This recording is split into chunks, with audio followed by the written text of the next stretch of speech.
End of story. Sa buhay, minsan kailangan lang natin itulak sarili natin sa mga bagay na ikinakatakot nating gawin. Saka natin alamin kung paano yung proseso. Sure ka? Nag-engineering ka nga mahina ka naman sa math. Oo, tsaka ko inaral ang mathematics kahit mahina ako. May nabasa nga ako sa Facebook na, if somebody offers you an amazing opportunity, but you're not sure you can do it, say yes, then learn how to do it later. Ibig niyang sabihin ay dapat gawin na natin ang mga bagay na ikinakatakot natin, tsaka natin aralin kung paano iyon gawin.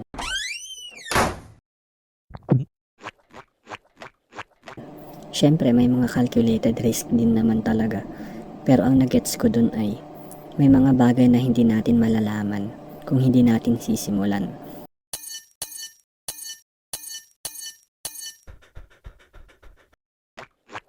Example, nung nag-engineering ako, ang calculated risk ko ay alam ko nang need ko pa talaga hasain ang sarili ko sa mathematics.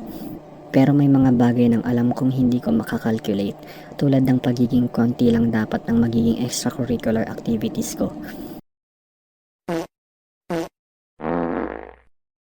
Hindi ko naman sinasabing hindi mo kaya ng maraming extracurricular sa college. Pero ako kasi, kinaya ko naman pero laking pagsisisi ko nung hindi ako nakapasok sa Dean's List.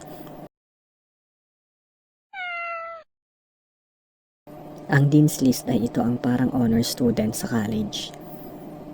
Malaking bagay din kasi yung time management talaga sa college.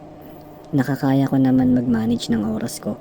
Pero dahil na din sa pagod naitutulog ko na lang yung mga oras na dapat nagre-review ako.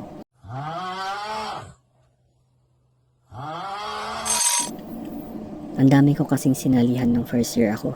Sa sobrang excited kong maging college student nung time na yun, naging coordinator ako ng first years ng department namin. Monthly collection. Nagbayad na. Hindi ka pa nagbabayad.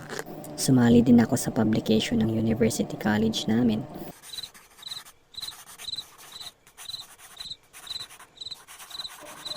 Guys, mamaya na daw ang deadline ng newspaper natin.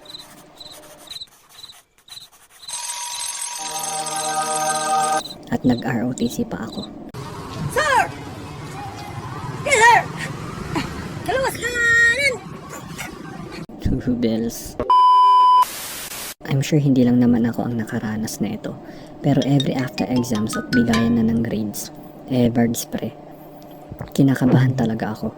Kasi sana man lang kahit stress lang ibigay ni ma'am. Sana nakita niyang masipag ako at pagbigyan niya ako at promise babawi ako next time, magtitino na ako.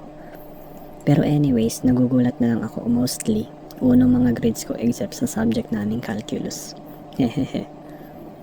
Pero diba, kakapush ko sa sarili kong gawin ang mga bagay na ikinakatakot kong gawin ay hindi ko alam na gawa ko pala. Magugulat na lang tayo na nagawa pala natin. Kaya pala natin. Madali lang pala. Kailangan lang natin itulak sarili natin. Ikaw naman, gusto ko malaman yung sayo. Comment down below yung mga naging calculated risk and uncalculated risk mo sa buhay mo.